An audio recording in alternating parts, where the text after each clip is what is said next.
Hello everyone, आज हम start करेंगे चैप्टर 4 का नेक्स्ट टॉपिक जो कि है आपका revaluation of assets and liabilities. Revaluation of assets and liabilities. Retirement के टाइम पर हम क्या करते हैं, सारी एसेट्स को रीवैल्यू करते हैं ताकि जो भी हमारी एसेट्स पहले एक्वायर्ड है उसका प्रॉफिट या लॉस हम पहले वाले पार्टनर्स में डिवाइड कर सकें। तो यहाँ पर रीवैल्यूएशन का जो परफॉर्मा है हमने लास्ट टाइम भी किया था, लास्ट चैप्टर के अंदर, आज फिर कर रहे हैं। जो रीवैल्यूएशन है आपका नॉमिनल रूल के अकॉर्डिंग बनता है। हमने किया था नॉमिनल रूल जर्नल का होता है, आपके जो एक्सपेंसेस हैं वो डेबिट होंगे और जो आपकी इनकम्स हैं वो आपकी क्रेडिट होती है। तो उसके बेस पे आपका रीवैल्यूएशन अकाउंट बनाया जाता है।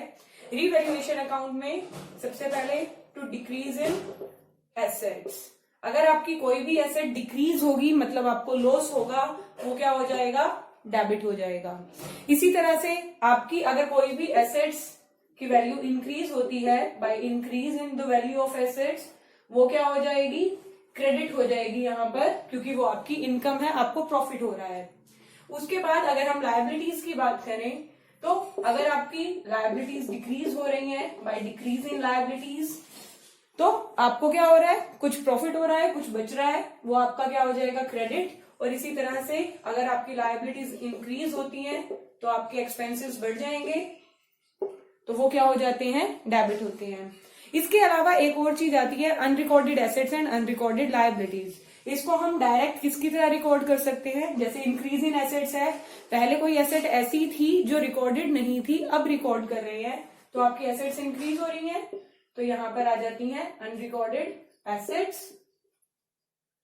और इधर आपकी आ जाती हैं अनरिकॉर्डेड लायबिलिटीज। लास्ट में जब आप इस अकाउंट को बैलेंस करेंगे तो अगर आपका बैलेंस यहां का बचता है तो वो आपका प्रॉफिट आ जाएगा, और अगर यहां का बचेगा तो लॉस आ जाएगा। ये आपने क्या करना होता है, जो भी आपके ओल्ड पार्टनर्स हैं, अगर ए और बी आपके ओल्ड पार्टनर्स हैं, उसमें डिवाइड करेंगे उनकी ओल्ड रेशो के अंदर। अगर आपका लॉस होगा तो भी वो ओल्ड पार्टनर्स के अंदर ओल्ड रेशो में डिवाइड कर दिया जाएगा, और ये आपका कंप्लीट हो जाएगा रीवैल्यूएशन अकाउंट। इसको हम अभी इलस्ट्रेशन के थ्रू करेंगे। नेक्स्ट आपका इसी के अंदर टॉपिक आता है एक,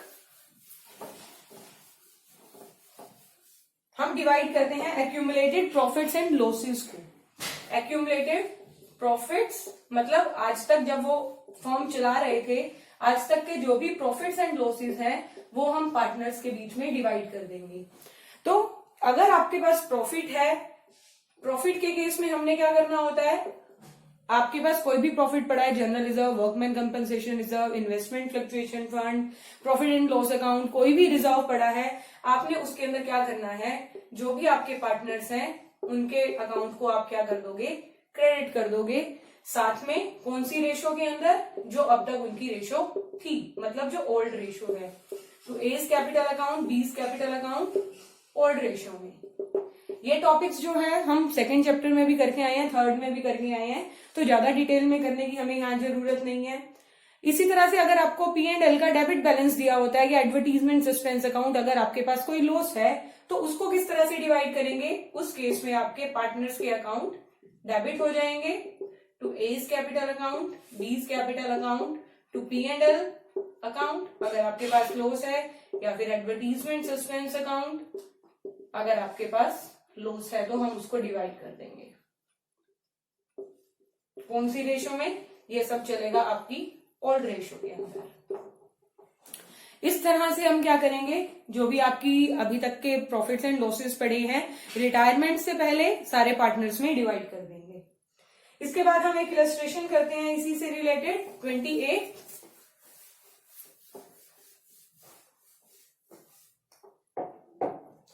EQR पार्टनर है, 2:2:1 में शेयर करते हैं। इलस्ट्रेशन है आपकी 28। P, Q and R partner है, 2:2:1 में शेयर करते हैं। यहां पर R रिटायर हो रहा है। R retires and the balance sheet of the firm as at date was as under, उन्होंने आपको दे रखी है, यहाँ पर R रिटायर हो रहा है।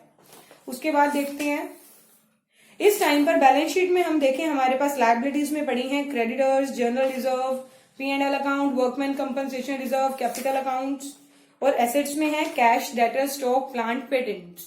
एडिशनल इन्फॉर्मेशन में कहते हैं it was agreed that stock is to be brought down to 82,000। आपकी एसेट्स की रिवैल्यूएशन की जा रही है, तो सबसे पहले हम यहाँ क्या बना लेते हैं, रिवैल्यूएशन अकाउंट बना लेते हैं। रिवैल्यूएशन अकाउंट, उन्होंने हमें बोला कि स्टॉक की वैल्यू को लेकर आना है 82,000 पे। हमने बैलेंस शीट में देखा, बैलेंस शीट में स्टॉक की वैल्यू है 90,000, मतलब आपकी स्टॉक की वैल्यू क्या हो रही है, डिक्रीज हो रही है। तो डिक्रीज इन एसेट्स, क्योंकि हमें लॉस हो रहा है, तो हमारी यहाँ पर एंट्री क्या हो जाएगी, टू स्टॉक। 90,000 था 82,000 पर आ गया, तो हमें लॉस कितने का हुआ, 8,000 रुपीज का। नेक्स्ट कहते हैं plant is reduced by 20,000। Reduced by means इतने से कम आपको करना है, तो आपके प्लांट की भी वैल्यू कम हो रही है, तो वो भी आपकी डेबिट हो जाएगी। लॉस हो रहा है क्योंकि आपको 20,000 रुपीज। नेक्स्ट कहते हैं there was no liability, patents were found valueless. Patents zero हो गए, पेटेंट्स आपके 22,000 के थे, अब उसकी वैल्यू जीरो है, मतलब वो भी डिक्रीज हो गई। तो यहाँ पर आपकी एक और एंट्री हो जाएगी टू पेटेंट्स, कितने के थे, 22,000 के, अब जीरो पर है, 22,000 से डिक्रीज हो गए। उसके बाद there was no liability on account of workman compensation reserve. आपको वर्कमैन कंपनसेशन के लिए कोई भी पेमेंट नहीं करनी है। तो ये हमारे रिवैल्यूएशन की इंफॉर्मेशन खत्म हो गई है, हम इस अकाउंट को क्लोज करेंगे। ये कितना हो गया, 50,000 रुपीज। 50,000 रुपीज। हमारे पास ओल्ड रेशो क्या है, 2:2:1, तो इस लॉस को हम ट्रांसफर कर देंगे पार्टनर्स में। 3 पार्टनर्स हैं, P, Q and are.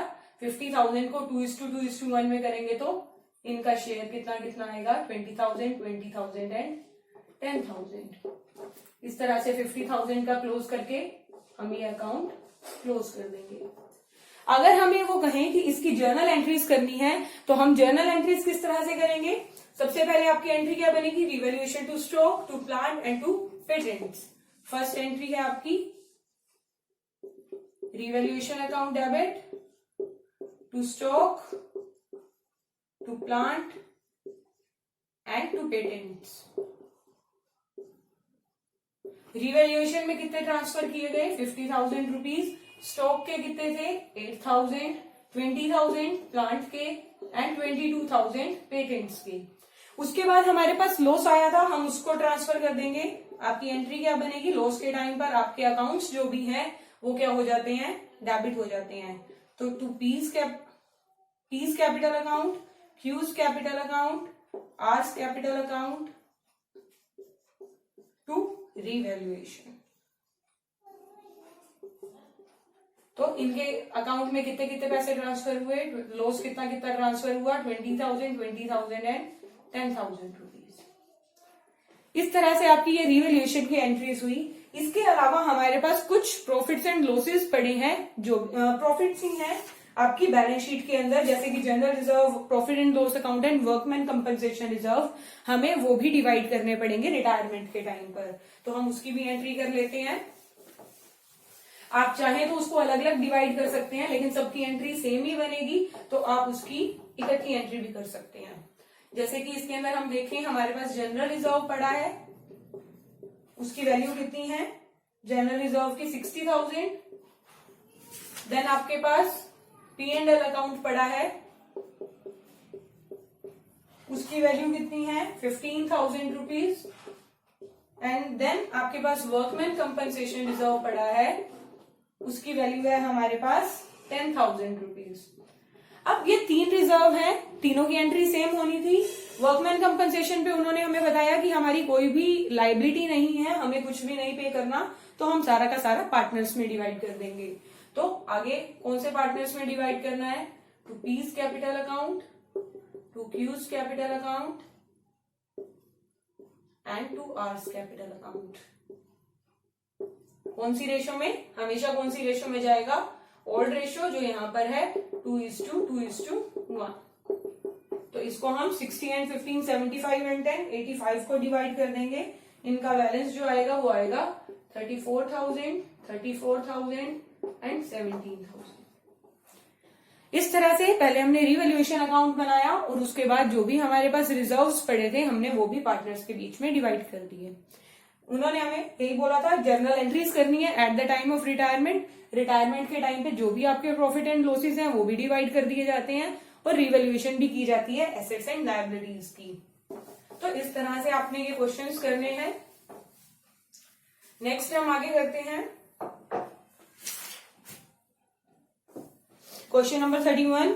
Workman compensation reserve and investment fluctuation fund वाले दोनों हम क्वेश्चंस करके आए हैं लास्ट चैप्टर के अंदर। यहां पर एक बार रिवाइज कर लेते हैं। A, B and C are partners in a firm sharing profit and losses in the ratio of 3:2:1। A, B, C तीन पार्टनर है 3:2:1 के अंदर शेयर करते हैं। हमारा क्वेश्चन नंबर है 31। आगे कहते हैं C retires from the firm and A and B agree to share profit losses equally। C retire हो रहा है, A और B की न्यू रेशियो क्या होगी, इक्वल होगी। Give journal entries on C's retirement in the following cases. आपको cases given है। Workman compensation reserve appears in the book at 1 lakh when there is a claim of 40,000 against it. आपके पास workman compensation reserve पड़ा है 1 लाख का और 40,000 की आपकी लायबिलिटी है जो आपको किसी को कंपनसेशन पे करना है। तो सबसे पहले हम क्या करते हैं, जो भी लायबिलिटी है वो पे करते हैं, तो हम उसको ट्रांसफर कर देंगे to provision for workman compensation claim.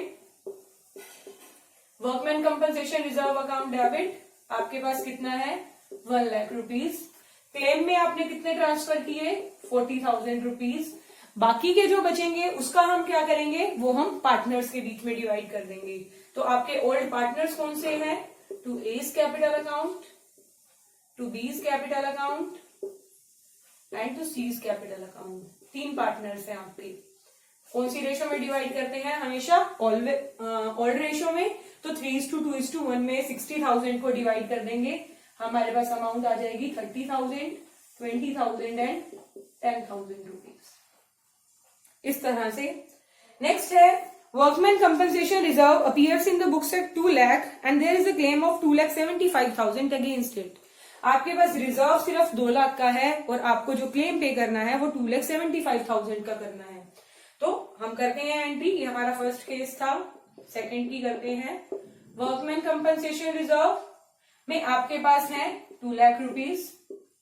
आपको क्लेम कितना पे करना है, to provision for workman compensation claim में पे करेंगे 2,75,000 रुपीज।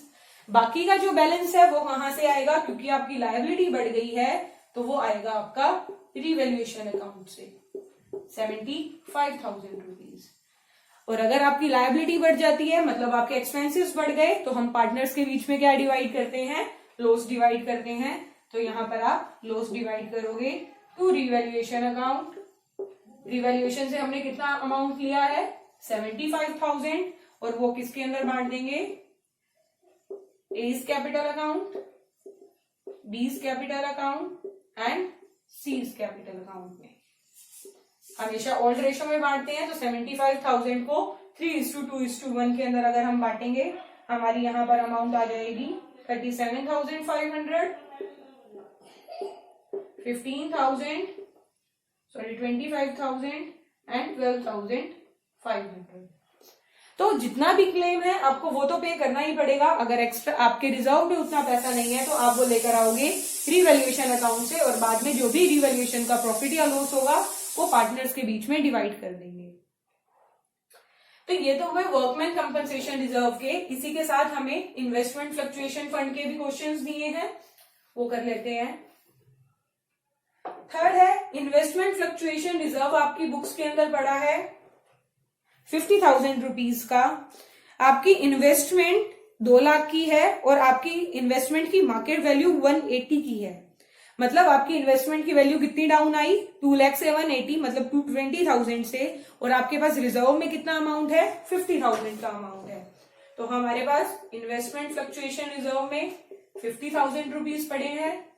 इन्वेस्टमेंट की वैल्यू कितनी डाउन आई है 20,000, तो 20,000 हम कहां ट्रांसफर कर देंगे, इन्वेस्टमेंट में। अब जो 30,000 बचा है वो इन्वेस्टमेंट भी आपकी बुक वैल्यू पर आ चुकी है, बराबर हो चुकी है, तो बाकी का हम ट्रांसफर कर देंगे पार्टनर्स में to A's capital account, to B's capital account and to C's capital account. आपके पास अमाउंट है, कितना बचा 30,000, उसको 3:2:1 के अंदर डिवाइड करेंगे, आपकी अमाउंट आ जाएगी 15,000, 10,000 एंड 5,000 रुपीज। इस तरह से। नेक्स्ट आपका फोर्थ केस है, रिजर्व आपके पास 20,000 का है, बुक वैल्यू आपकी जो है 2 लाख है, मार्केट वैल्यू 120 है। मतलब आपके पास वर्कमैन कंपनसेशन रिजर्व तो पड़ा है 20,000 का, लेकिन आपकी जो इन्वेस्टमेंट की वैल्यू डाउन आई है वो 2 लाख से 120 पर आ चुकी है, मींस 80 से डाउन आ चुकी है। तो इन्वेस्टमेंट में आपको ट्रांसफर करने हैं 80,000 रुपीज। बाकी के कहां से आएंगे, क्योंकि आपकी जो इन्वेस्टमेंट की वैल्यू है वो काफी डाउन आ चुकी है, decrease in the value of asset, तो आपको वो पैसा कहां से आएगा, रीवैल्यूएशन अकाउंट से। बाकी का जो बचा हुआ पैसा है 60,000 रुपीज, इस 60,000 को फिर हम एज अ लॉस, क्योंकि आपके पार्टनर्स के अंदर लॉस होगा, तो उसको हम डिवाइड कर देंगे A's capital account, B's capital account, C's capital account to जो भी आपका रीवैल्यूएशन अकाउंट का लॉस है। रीवैल्यूएशन में हमने कितने पैसे लिए 60,000, और वो आपके कहां जाएंगे, पार्टनर्स के बीच में 30,000, 20,000 एंड 10,000 रुपीज ओल्ड रेशियो में डिवाइड कर दिए जाएंगे। ये हमने लास्ट चैप्टर में भी किया था, इसीलिए इस टाइम पर हमने इसको ज्यादा डिटेल में स्टडी नहीं किया है। थर्ड चैप्टर में, सेकंड चैप्टर में हम दोनों में करके आए हैं ये। तो ये क्वेश्चन आप करेंगे। इसके बाद है 32 क्वेश्चन। अब क्वेश्चन तो सेम है, सिर्फ डिफरेंस क्या है वो देख लेते हैं हम।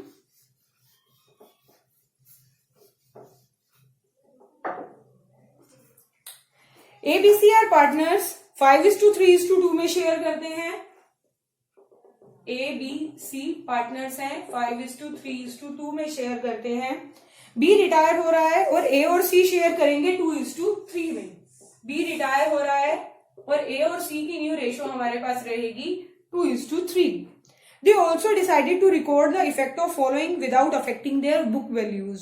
वो कहते हैं कि हमें इनका जो भी आएगा, दे ऑल्सो डिसाइड इफेक्ट आएगा, वो हम रिकॉर्ड करना चाहते हैं, लेकिन उनकी बुक वैल्यूज को रिकॉर्ड नहीं करना चाहते। हमारे पास क्वेश्चन में गिवन है general reserve, contingency reserve, P&L account, debit. Debit means loss है आपके पास, advertisement suspense account. You are required to give the necessary single adjusting entry. आपने एक ही एडजस्टिंग एंट्री देनी है, आप अलग अलग इन अकाउंट जो भी आपके पास रिजर्व या लॉसेस दे रखे हैं इनको ट्रांसफर नहीं कर सकते। तो जब भी हमको क्या करनी होती है, एडजस्टिंग एंट्री करनी होती है, तो हम क्या करते हैं, हम जो भी गेनिंग रेशो होगी उनके अंदर, गेनिंग और सेक्रीफाइसिंग, उस रेशो में डिवाइड कर देंगे जो भी हमारे पास अमाउंट बचता है। जैसे इस क्वेश्चन में आपके पास जनरल रिजर्व गिवन है, कितने का है, 1,20,000 का। उसके बाद कंटिजेंसी रिजर्व गिवन है, कितने का है, 70,000 रुपीज का। आपके टोटल प्रॉफिट्स हैं 1,90,000 रुपीज के।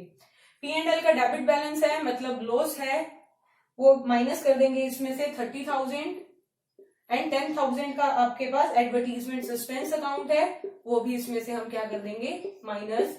आपका जो एग्जैक्ट प्रॉफिट है वो कितने का है, 1,50,000 का, जिसको आपने इन पार्टनर्स के बीच में एडजस्ट करना है। तो अब हम इसको करते हैं आगे। ए बी सी 3 पार्टनर्स थे, ए और सी न्यू पार्टनर्स हैं। बी रिटायर हो रहा है। बी रिटायर हो रहा है मींस वो तो क्या करेगा, कुछ अपना शेयर छोड़कर ही जाएगा, मतलब बी तो क्या करेगा, सेक्रीफाइस करेगा। बी सेक्रीफाइस करेगा, कितना सेक्रीफाइस कर रहा है, 3/10 शेयर। अब हम ए और सी का देखते हैं क्या निकलता है, गेनिंग रेशियो निकालते हैं। हमारे पास फॉर्मूला होता है न्यू माइनस ओल्ड रेशियो। ए का पहले न्यू शेयर कितना है, 2/5, ओल्ड शेयर कितना था, 5/10। एलसीएम लिया 10, 4 - 5, 1/10, माइनस का है, तो ये भी क्या कर रहा है, यहाँ पर हमने क्योंकि गेनिंग रेशियो का फॉर्मूला लगाया है, और अगर नेगेटिव में आ रहा है तो वो पार्टनर आपका क्या करेगा, सेक्रीफाइस करेगा। सी का देखते हैं, न्यू शेयर है 3/5, ओल्ड शेयर था 2/10, तो एलसीएम 10 आ गया हमारे पास, 6 - 2, 4/10, ये क्या करेगा, गेन करेगा। हमें पता है इसकी एंट्री कैसे होती है, जो गेनिंग पार्टनर होता है वो डेबिट हो जाता है, तो सीज कैपिटल अकाउंट डेबिट, और सेक्रीफाइसिंग वाले क्रेडिट हो जाएंगे A's capital account to B's capital account. अब हमें जो अमाउंट निकालना है वो जितना जितना ये सेक्रीफाइस गेन कर रहे हैं उसके अकॉर्डिंग निकालना है। सी ने क्या किया है, 4/10 गेन किया है। किसका 4/10? जो हमारी यहाँ पर अमाउंट आई है 1,50,000 का 4/10, तो ये अमाउंट कितनी आ गई 60,000 रुपीज। ए ने क्या किया है 1,50,000 का ए ने 1/10 सेक्रीफाइस किया है, तो ये अमाउंट कितनी आ गई 15,000 रुपीज। और बी ने 3/10 किया है तो इसका अमाउंट आ जाएगा 45,000 रुपीज। जब भी वो हमें बोलेंगे आपने एडजस्टिंग एंट्री करनी है तो आप उसको गेनिंग सेक्रीफाइसिंग के अंदर डिवाइड करोगे और उनकी बुक वैल्यूज को भी चेंज नहीं करेंगे। बुक वैल्यूज वही रहेंगी, लेकिन जो भी इफेक्ट आया वो किस तरह से नलिफाई किया जाएगा, इसकी जर्नल एंट्री करके गेनिंग सेक्रीफाइसिंग में। इस तरह से करेंगे अब हम ये क्वेश्चंस। इसके बाद एक क्वेश्चन और करते हैं हम।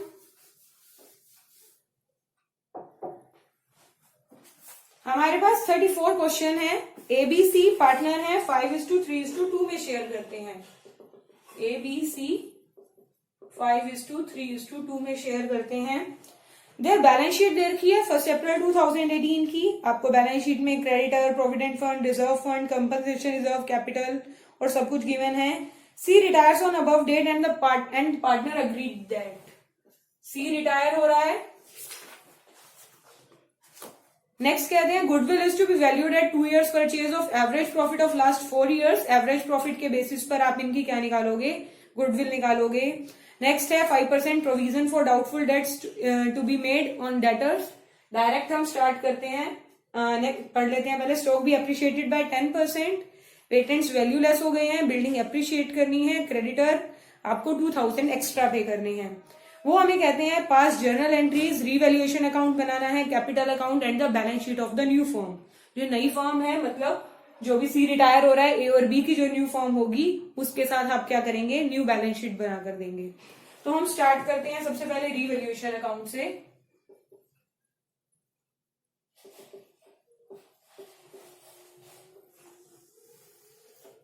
रीवैल्यूएशन अकाउंट में वो हमें सबसे पहले बता रहे हैं कि आपको 5% प्रोविजन बनाना है डेटर्स के ऊपर। हमारे पास डेटर्स हैं 8,000 के। 8,000 का 5% आपके पास डेटर, आपने क्या करना है, प्रोविजन बनाना है। मींस 400 का प्रोविजन आपकी लायबिलिटी होती है। आप प्रोविजन बनाएंगे तो आपकी लायबिलिटी इंक्रीज हो जाएगी।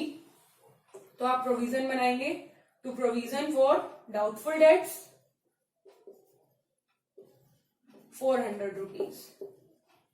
इसके बाद स्टॉक भी अप्रिशिएटेड बाय 10%। 10% से स्टॉक को अप्रिशिएट करना है। स्टॉक की वैल्यू है आपके पास 40,000 रुपीज। स्टॉक कितने से इंक्रीज हो गया, 4,000 रुपीज से।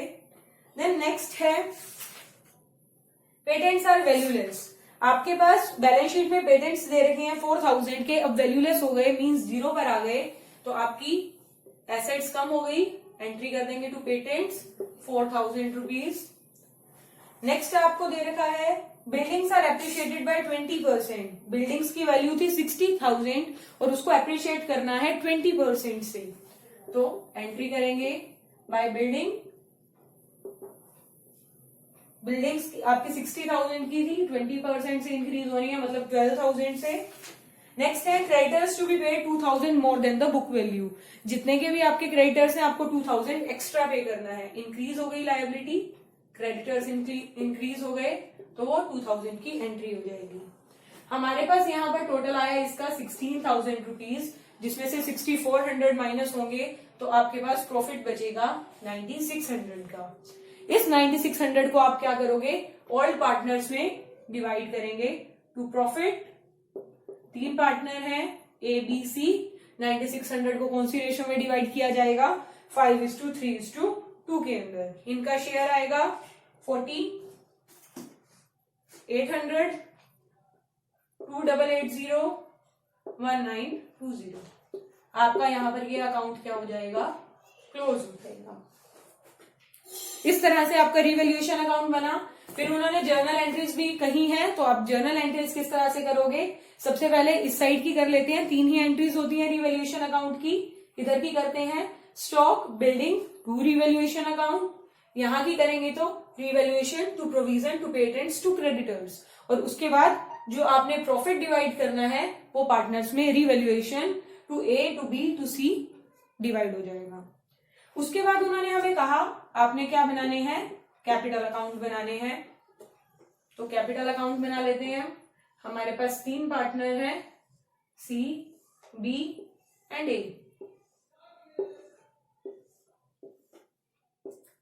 B C, A B C. सबसे पहले हम कैपिटल अकाउंट के अंदर उनकी कैपिटल्स ट्रांसफर करते हैं बाय बैलेंस बीडी, जो भी आपको बैलेंस शीट के अंदर गिवन है। एबीसी की कैपिटल है 50,000, 35 एट 25,000, 50,000, 35,000 एंड 25,000 आ गई हमारे पास। उसके बाद हम देखते हैं बैलेंस शीट में क्या हमारे पास कुछ डिवाइड करने को है। तो क्रेडिटर्स नहीं, हमारी लायबिलिटी है, प्रोविडेंट फंड एम्प्लॉइज के लिए होता है, पार्टनर्स के लिए नहीं, तो इसका कुछ लेना देना नहीं है पार्टनर से। देन रिजर्व फंड है 6,000 का, आपके पास प्रॉफिट है, ट्रांसफर कर दो पार्टनर्स में। रिजर्व फंड कितने का है, 6,000 का, और रेशो हमारी क्या है 5:3:2। तो इनके हम पार्टनर्स में डिवाइड कर देंगे 3,000, 1,800 एंड 1,200। उसके बाद वर्कमैन कंपनसेशन रिजर्व है, हमको रिजर्व के लिए भी कोई इंफॉर्मेशन नहीं दी गई है, तो ये भी पार्टनर्स में डिवाइड किया जाएगा बाय वर्कमैन कंपनसेशन रिजर्व। यहां पर हम डिवाइड कर देंगे, हमारे पास 2,000 का है, 1,000, 600 एंड 400। उसके बाद बैलेंस शीट में हमने देखा एसेट्स वाली साइड क्या हमारे पास कुछ लॉस है, तो हमारे पास गुडविल दे रखी है जो कि आपकी होती है ओल्ड गुडविल, वो हम पार्टनर्स में डिवाइड करेंगे। तो गुडविल रिटर्न ऑफ कर देते हैं हम पार्टनर्स में, कितने की है 6,000 की है, तो पार्टनर्स में 5:3:2 के अंदर आप इसको डिवाइड कर देंगे। बैलेंस शीट कंप्लीट होने के बाद हमारे पास रिवैल्यूएशन का प्रॉफिट है, वो प्रॉफिट भी हम पार्टनर्स में डिवाइड कर देंगे बाय प्रॉफिट ऑन रिवैल्यूएशन। कितना कितना है 4,800, 2,880 एंड 1,920, ये भी हो गया। नेक्स्ट आपके पास बचती है सिर्फ एक गुडविल, जो आपको पहले तो कैलकुलेट करनी है एवरेज प्रॉफिट के बेसिस पे। इसमें हम देखते हैं आपकी जो गुडविल आएगी वो 20,000 आएगी, और इसके अंदर इसको हम कौन सी रेशो में बांटते हैं, गेनिंग रेशो में, जो यहां पर बनेगी 5:3। हमारे पास एंट्री क्या बनती है, जो गेनिंग पार्टनर होते हैं, यहां पर कौन कौन गेन कर रहा है, ए और B, A's capital account, B's capital account to C's capital account, C जा रहा है, ठीक है। तो यहां पर आपकी जो एंट्री बनेगी वो कितने से बनेगी 4,000, 2,500 एंड 1,500। ये जब आप गेनिंग रेशो से कैलकुलेट करोगे तो आपको पता चल जाएगा। आपकी पूरी फॉर्म की गुडविल निकली 20,000 रुपीज, 20,000 का आपने 2/10 किया तो आपकी गुडविल आई 4,000 रुपीज। 4,000 को आपने गेनिंग रेशियो दैट इज 5:3 में डिवाइड किया तो 2,500 एंड 1,500 आ गया। अब इस एंट्री को हम पोस्ट करेंगे कैपिटल अकाउंट में, तो एंट्री क्या हो जाएगी, by A's capital account by B's capital account. और ये अमाउंट कौन से में जाएगा, क्योंकि यहां पर सेक्रीफाइस कौन कर रहा है, सी, तो पेमेंट कौन रिसीव करेगा, सी करेगा, तो इसकी एंट्री हम करेंगे सी की कॉलम में। और यहां पर आपकी एंट्री होगी to C's capital account, payment कर कौन रहा है, ए और बी, तो उनकी अकाउंट में से उतना अमाउंट लेस हो जाएगा। तो इस तरह से अब यहां पर हमने देखा हमारी सारी एंट्रीज हो चुकी हैं। उसके बाद आपने करना क्या था, यहां पर सी रिटायर हो रहा था, हमको कोई इन्फॉर्मेशन नहीं दी गई सी को कैसे पेमेंट करनी है या कुछ भी, तो हम जितना अगर कोई भी इन्फॉर्मेशन नहीं दी होती तो आप उसको कहां ट्रांसफर कर देते हो, उसके लोन अकाउंट में। तो पहले हम सीधा बैलेंस सीडी निकाल देते थे, लेकिन हमको यहाँ पर पहले जो रिटायर हो रहा है उसका बैलेंस निकालना पड़ेगा। हमारे पास यहाँ का जो टोटल आया वो आया 32,520, उसमें से 1,200 लेस करके उसका जो बैलेंस बनता है वो बनता है 31,320, जो हमने उसके लोन में ट्रांसफर कर दिया। और बाकी दो पार्टनर्स की जैसे हम एडमिशन के टाइम पे बैलेंस निकालते थे वही निकाल देंगे। इनका जो भी बैलेंस आएगा 58,800 एंड 40,280 और इसको यहां से हम बैलेंस कर देंगे 53,300 एंड 36,980 और यहां पर आपके अकाउंट क्लोज हो जाएंगे। सिर्फ चेंज क्या आया, कैपिटल अकाउंट सेम थे, लेकिन यहाँ पर क्योंकि सी रिटायर हो रहा है तो हम पहले बैलेंस सी का निकालेंगे। अगर हम पेमेंट कर रहे हैं तो एंट्री टू बैंक होगी, अगर पेमेंट नहीं कर रहे तो जितना भी अमाउंट है हम उसके लोन में ट्रांसफर कर देंगे और जो बाकी का बचा वो उसके बैलेंस बीडी निकल जाएगा, जो पार्टनर्स आगे कंटिन्यू करेंगे। इसके बाद हम बनाते हैं बैलेंस शीट। बैलेंस शीट के अंदर अगर हम देखें, जैसे हमारे पास क्रेडिटर्स 10,000 रुपीज थे, लेकिन 2,000 से आपके क्रेडिटर्स बढ़ गए थे, नेक्स्ट बैलेंस शीट में 12,000 जाएंगे। प्रोविडेंट फंड का हमने कुछ नहीं किया, 5,000 से जाएगा। रिजर्व फंड हमने डिवाइड कर दिया तो कुछ भी नहीं जाएगा। रिजर्व भी हमने डिवाइड कर दिया, नहीं जाएगा। कैपिटल्स जो जाएंगी वो सिर्फ ए और बी की जाएंगी क्योंकि अब वो न्यू पार्टनर्स हैं। साथ में जो सी का लोन है वो अभी हमारी लायबिलिटी है, तो उसको भी आप कहां दिखाओगे, लायबिलिटीज के अंदर न्यू बैलेंस शीट में। उसके बाद कैश हमारे पास 2,000 था, कोई चेंजेस नहीं आए, 2,000 ही रहेगा। डेटर्स 8,000 थे, लेकिन उस पर प्रोविजन बना दिया 400 का, 70 माइनस करके 7,600 हो जाएगा। स्टॉक 40,000 था, 4,000 से इंक्रीज हो गया, 44,000 हो जाएगा। फर्नीचर में कोई चेंजेस नहीं किए हैं, पेटेंट्स वैल्यूलेस हो गए तो कुछ नहीं आएगा। देन बिल्डिंग 60,000 की थी, 12,000 से इंक्रीज कर दी गई है तो 72,000 हो जाएगी। और गुडविल हमने क्योंकि पार्टनर्स में रिटर्न ऑफ कर दी है कैपिटल अकाउंट में, ये भी नहीं आएंगी। और लास्ट में आपके पास दोनों का बैलेंस इक्वल आना चाहिए, तभी आपका क्वेश्चन करेक्ट होगा, अदरवाइज कुछ ना कुछ मिस्टेक हो गई है। तो अब आप इसके बेसिस पे आपने क्वेश्चन करने हैं 36 तक। इससे जो नेक्स्ट क्वेश्चंस हैं वो हम नेक्स्ट वीडियो के अंदर करेंगे। Thank you.